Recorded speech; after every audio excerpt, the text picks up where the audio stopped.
ಮಹಿಳೆಯರ ಸಮಸ್ಯೆ ಕೇಳೋದಕ್ಕೆ ಮಹಿಳಾ ಆಯೋಗ ಅಂತ ಇದೆ, ಆದ್ರೆ ಪುರುಷರ ಸಮಸ್ಯೆ ಕೇಳೋದಕ್ಕೆ ಪುರುಷರ ಆಯೋಗ ಅಂತ ಇಲ್ಲ. ಇತ್ತೀಚಿನ ದಿನಗಳಲ್ಲಿ ಜಾಸ್ತಿ ಪುರುಷರು ಆತ್ಮಹತ್ಯೆಗೆ ಒಳಗಾಗ್ತಾ ಇದ್ದಾರೆ. ಏನ್ ಹೇಳ್ತೀರಾ ಸರ್? ಕಾನೂನಿನಲ್ಲಿ ಕೂಡ ಅವ್ರಿಗೆ ಅದನ್ನ ಮಹಿಳೆಯರು, ಸುಮಾರು ಜನ ಮಹಿಳೆಯರು ಮತ್ತು ಅವ್ರ ಕುಟುಂಬದವರು ದುರ್ಬಳಕೆ ಮಾಡ್ಕೊತಾ ಇದ್ದಾರೆ. ಗಂಡನ ಕೆಲವರ ಒಂದು ವೀಕ್ನೆಸ್ ಇರ್ತೈತೆ, ಕೆಲವರು ಭಾಳ ಸ್ಮೂತಾಗಿರ್ತಾರೆ ಗಂಡಸರುಗಳು. ಅದನ್ನು ದುರ್ಬಳಕೆ ಮಾಡ್ಕೊಂಡು ದುಡ್ಡು ಮಾಡೋದು ನೋಡ್ತಾರೆ. ಕೆಲವರು ಇನ್ನೂ ಕೆಟ್ಟ ಒಂದು ಇದಕ್ಕೆಲ್ಲ ಅದನ್ನ ದುರ್ಬಳಕೆ ಮಾಡ್ಕೊತಾ ಇದ್ದಾರಮ್ಮ. ಇದನ್ನು ಸರಿಪಡಿಸೋಕ್ಕೆ ಸರಿಯಾದ ಒಂದು ಕಾನೂನು ತರಬೇಕು. ಮಹಿಳೆಯರಿಗೆ ಎಷ್ಟು ಒಂದು ಕಾನೂನು ಪರವಾಗಿದೆಯೋ ಅದೇ ಥರ ಪುರುಷರ ಪರವಾಗೂ ಕಾನೂನು ಇರಬೇಕು. ಮತ್ತು ಅದರಲ್ಲಿ ಇಬ್ಬರದೂ ಒಂದು ಏನಿದೆ ತಪ್ಪು ಅನ್ನೋದದು ಅರ್ತ್ಕೊಬೇಕು. ಅದು ತನಿಖೆ ಮಾಡಿ ಯಾರು ತಪ್ಪಿದ್ದು ಮಹಿಳೆಯರಾಗಲಿ ಗಂಡಸರಾಗಲಿ ಅದು ಸರಿಯಾದ ಒಂದು ಶಿಕ್ಷೆ ಅನ್ನೋದು ವಿಧಿಸಬೇಕು. ಅವ್ರ ಕಡೆಯವರಾಗಲಿ ಇವ್ರ ಕಡೆಯವರಾಗಲಿ ಇಬ್ಬರು ಅದಕ್ಕೆ ಅರ್ಹರಾಗ್ತಾರೆ ಶಿಕ್ಷೆಗೆ. ಆದ್ರೆ ಮಹಿಳಾ ಆಯೋಗ ಅಂತ ಇದೆ, ಮಹಿಳೆಯರ ಪರವಾಗಿ ಕಾನೂನು ಇದೆ. ಪುರುಷರಿಗೆ ಯಾವುದೇ ರೀತಿ ಕಾನೂನಿಲ್ಲ. ಸಮಸ್ಯೆ ಆದ್ರೆ ಅವರಿಗೆ ಕಾನೂನಾತ್ಮಕವಾಗಿ ಹೋರಾಡೋದಕ್ಕೆ ಯಾವುದೇ ಮಾರ್ಗ ಇಲ್ಲ. ಪುರುಷ ಆಯೋಗ ಬೇಕು ಅಂತ ಹೇಳ್ತಿದ್ದಾರೆ. ನೀವೇನ್ ಹೇಳ್ತೀರಾ? ಒಪ್ಕೊಬೇಕಾದ್ದೆ. ಏನಕ್ಕೆ ಸರ್? ಹೌದು ಹೌದು, ಅವ್ರಿಗೆ ಲೇಡೀಸ್ ಮಾತ್ರ ಒಂದು ಪ್ರಾವಿಷನ್ ಇದೆ, ಇವ್ರಿಗೆ ಜೆಂಟ್ಸ್ಗಿಲ್ವಾ? ಇವ್ರ ಲೈಫ್ ಏನು ಮಾಡಬೇಕು? ಲಾಸ್ಟು ಏಜ್ ಎಂಡಿಂಗಲ್ಲಿ ಈ ಥರ ಮಾಡಿಬಿಟ್ರೆ ಏನು ಮಾಡ್ಬೇಕು ಹೇಳಿ?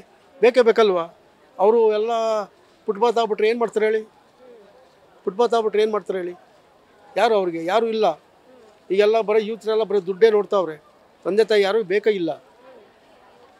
ಹೆಂಡತಿ ಮಕ್ಕಳಿಗೆಲ್ಲ ದುಡ್ಡು ಬೇಕು, ಗಂಡ ಬೇಕಾಗಿಲ್ಲ.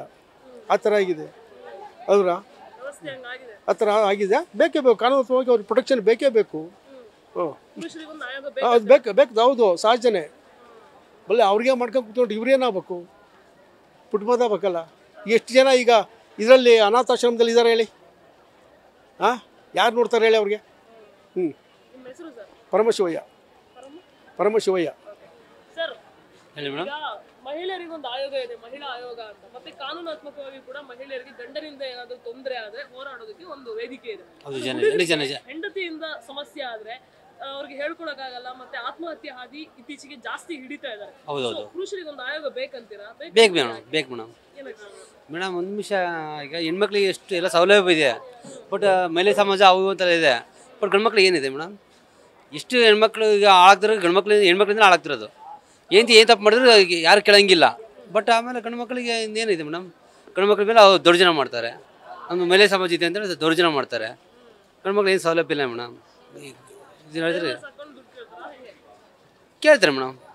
ಕನ್ಫರ್ಮ್ ಬೇರೆ ಬೇರೆ ಇನ್ನೊಬ್ಬನ ಕೇಂದಿರ್ತಾರೆ. ಆಮೇಲೆ ದುಡ್ಡು ಕೇಳ್ತಾರೆ ಗಂಡ್ರಂತಾಗ. ಅವನ್ನ ಆಸ್ತಿ ಒಳಗೆ ಭಾಗ ಕೇಳ್ತಾರೆ. ಆಮೇಲೆ ಥರ ಮಾಡ್ತಾರೆ. ನಮ್ಮ ಹೆಸರು ಕೊಟ್ರೇಶ್ ಅಂತ ಹೇಳ್ಬಿಟ್ಟು ಅತುಲ್ ಸುಭಾಷ್ ಇದಾಗಿದೆ ನೋಡಿ, ಸೂಸೈಡ್ ಮಾಡ್ಕೊಂಡಿದ್ದಾರಲ್ಲ. ಮಹಿಳಾ ಆಯೋಗ ಇದೆ ಅಂತ ಅಂದ್ಬಿಟ್ಟು ಅವ್ರಿಗೆ ಎಲ್ಲ ಪ್ರೊಟೆಕ್ಷನ್ ಇದೆ. ಮತ್ತು ಇವನು ಅನಾದಿ ಇವನು ಅಲ್ಲ. ಇವರು ಹುಡುಗ ಏನಾಗಬೇಕು? ಅಲ್ಲ ಈಗ ಮಗು ನೋಡೋಕ್ಕೆ 25 ಲಕ್ಷ ಕೇಳ್ತಾ ಇದ್ದಲ್ಲ ಹುಡುಗಿ.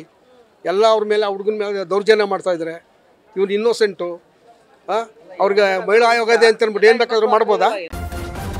ನ್ಯೂಸ್ ಫಸ್ಟ್ ನಿರ್ಭೀತಿಯಿಂದ ನಿಮ್ಮ ಪರವಾಗಿ.